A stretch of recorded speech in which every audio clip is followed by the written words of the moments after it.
Welcome to the Paal15 Podcast, where we're diving once again into a big issue affecting companies seeking to grow in the technology sector. My name is Matt Gray, and today I'm joined again by Maarten and Paula. Welcome back to the show, guys. How are you both doing? All good, thanks. Good, thank you, Matt. Lovely to have you back with us. Today on the podcast, we're going to return to the topic of partnerships, which we've covered before, but specifically, we're going to be looking at how partnerships can work for startups and scale-ups. So here at Paal15, we deal pretty extensively with partnerships of all shapes and sizes, and we've seen how they can be the center of a really effective go-to-market strategy. But for companies that are scaling up, I think there's slightly less knowledge out there on how partnering up can be a route to growth and to success. If you're listening to this and you're at a growing company, this episode is really for you. So I think let's kick it off with some of the fundamentals of partnerships. So Maarten, maybe you could take us through, in the first instance, what is a partner and why would a company want to set up a partner strategy? That's a really wide question, yes. Yeah. What is a partner? I would say partner in this context is some organization or person, but mostly an organization which can help you scale and grow your business. And I guess there are different type of partners and different reasons to partner. And what we see a lot is that you want to set up a partner or a partner channel to grow and get access to new customers, for example. So what we hear a lot is that more and more it gets expensive to acquire new customers, or in marketing term, the cost of acquisition for customers is very high if you do that individually. So partnering with a company which has a large customer base can be very beneficial. So that is a primary reason for partnering. But there are other reasons, right? Like could be that you need to partner because you cannot deliver all type of things yourself. So say you're a software company and then there's a heavy implementation required on with your software. Then it could be that you partner with a company which is specialized in implementation of software. Or it could be that you want to enter new markets. It's like, hey, I want to take my company to a new market. How do you do it? You find local partners who can help you get foot on the ground and scale on that way.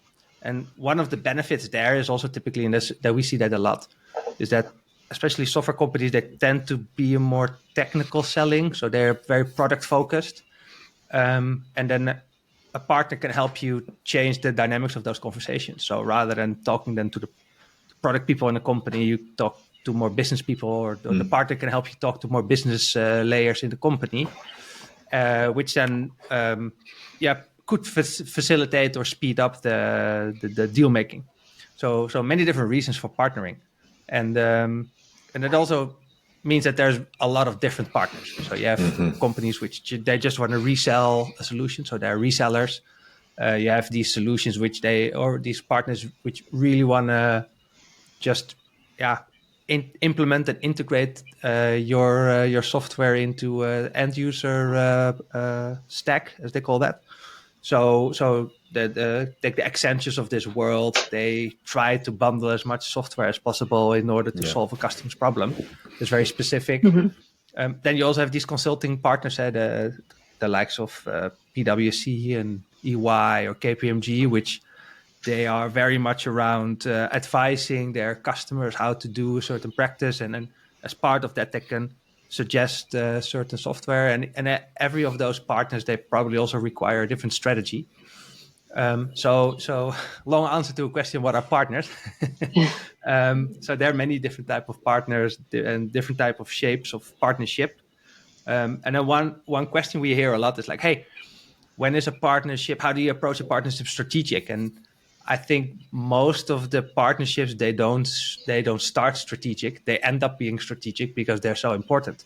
So to all the companies out there trying to launch a strategic partnership, start with a partnership first and then make sure it becomes so successful that again then gets strategic, if that makes sense. Okay, so with the kind of variety of partnership options out there, I'm guessing it's really crucial to have a proper proposition of what you want to achieve from the start of when you start thinking about who you're going to go to and how you're going to put a partnership together. So, Paula, what are the kind of things that companies should be focused on when they're going out and looking for partners? Oftentimes, what we see is that, partner or the software company thinks about, what the partner has to offer to them. And then they stop there. That's the value proposition. However, if you stop there, it's just part of the picture. You really need to define, obviously this is where you start, what was the partner had to offer to me. But then you clearly need to articulate two more things. One is like, what do you have to offer to that partner? Why they should partner with you? Why it's interesting? What they are going to get on the back of this commitment?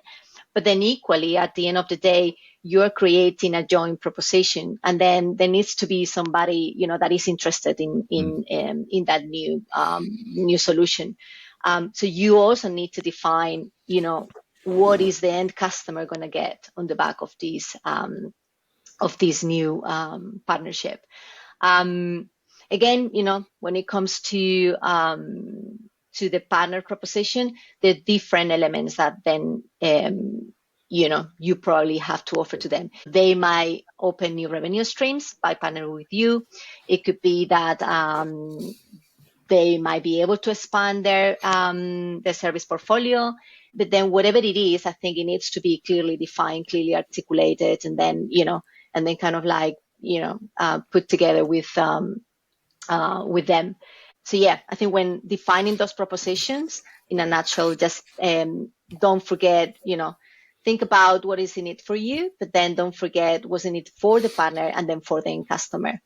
I say that's the It's key. funny. So I love that you say that. So this is the thing we see so much. Like, yeah, I've got this great product and everybody want to sell it. And then they don't realize, most companies don't realize that, hey, partnering goes two-way street, right? Like there's something we can offer, and then there's also something they can offer. So I would definitely say that to make a partnership successful, thinking of the benefits for an end customer would be a good way of starting.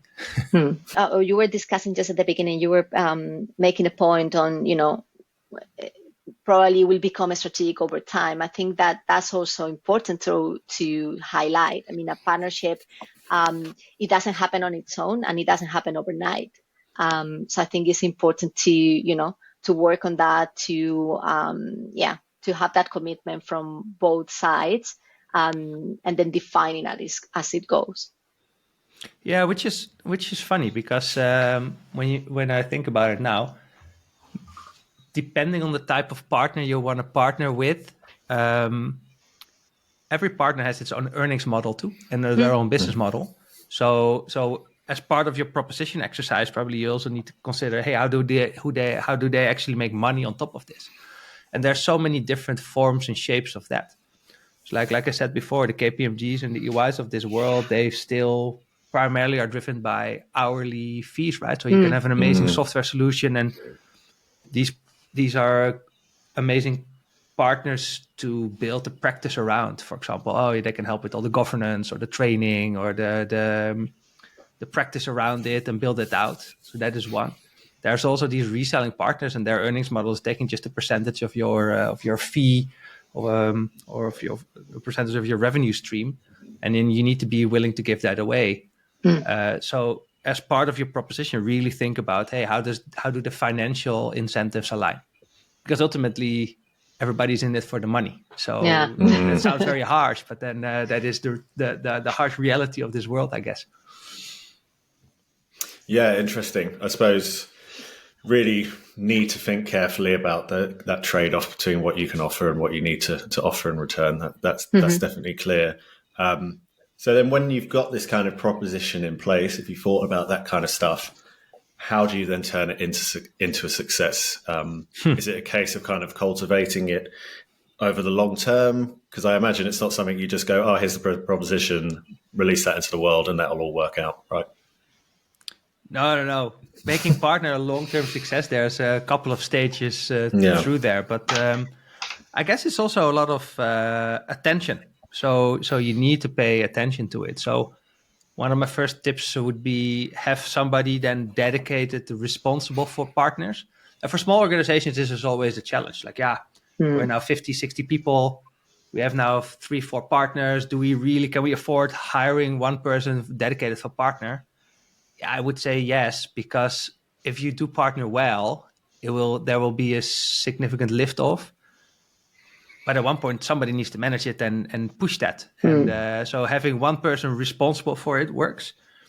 One of the things we see is that it's never a done deal. Oh, the agreement has been signed. There's a partner now.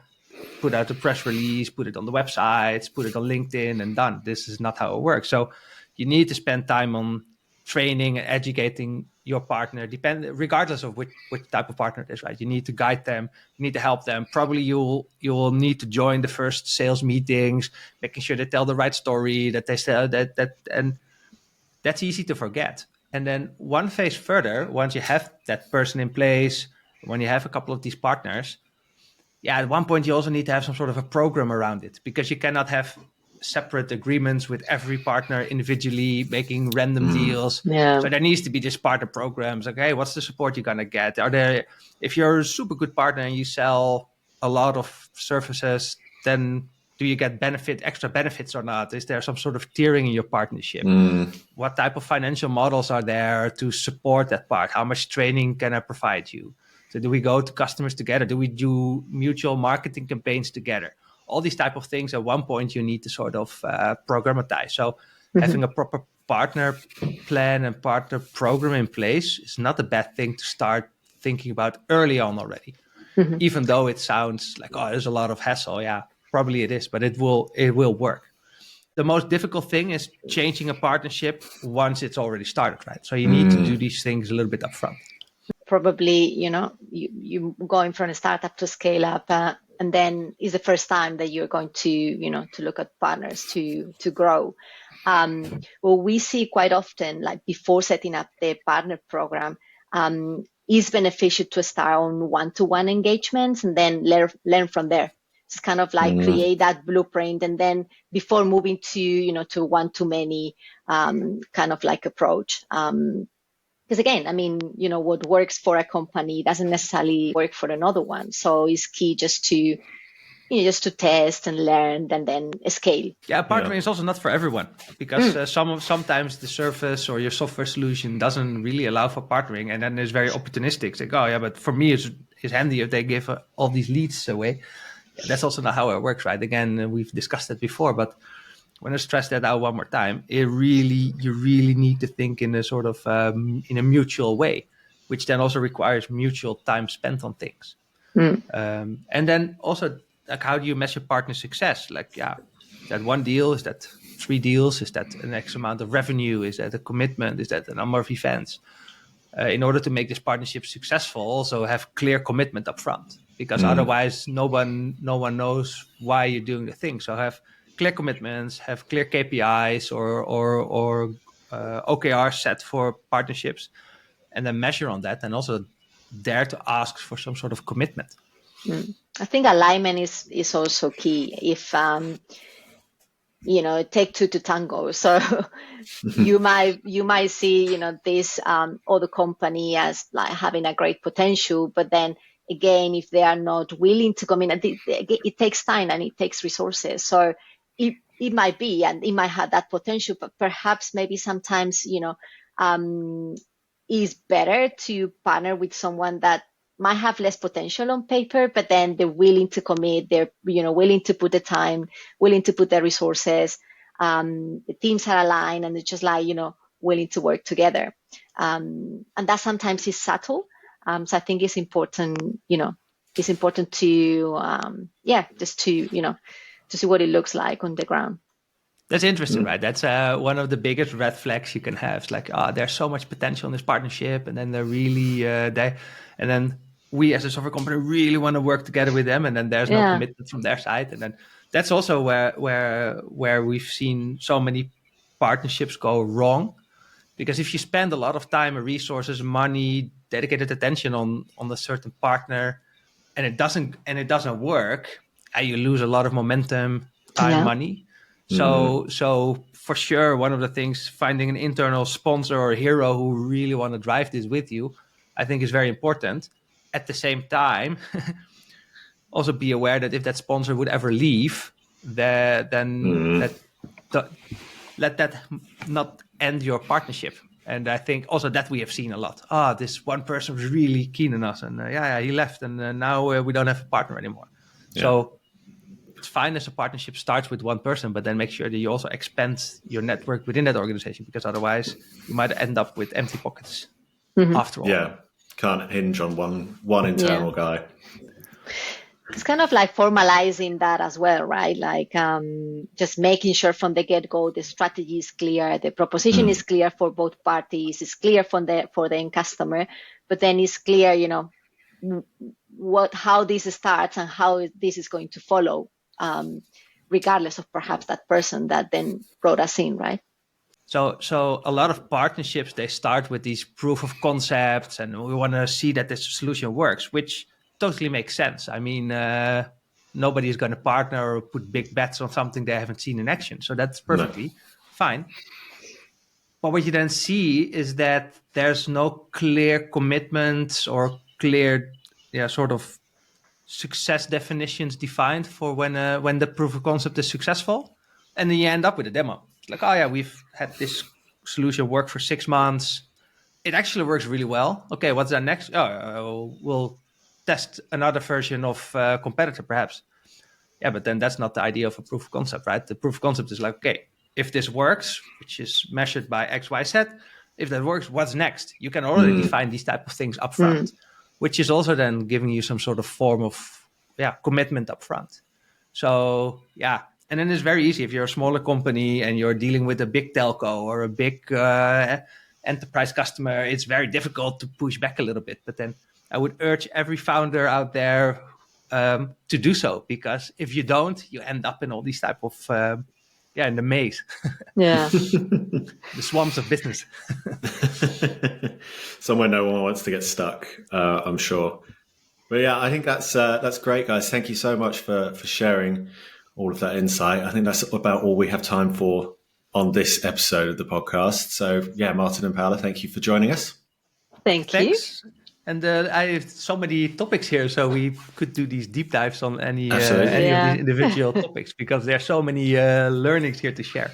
Both on partnerships, but then also scale ups. I think there are 2 topics that we're personally passionate about. We'll definitely be returning to those, I think, over the course of the series, and look forward to having you both back on. Thank you. If you've enjoyed this episode today, please do make sure to like and subscribe on your podcast platform of choice. And you can also go and follow our guest today on LinkedIn. Their details can be found in the episode description.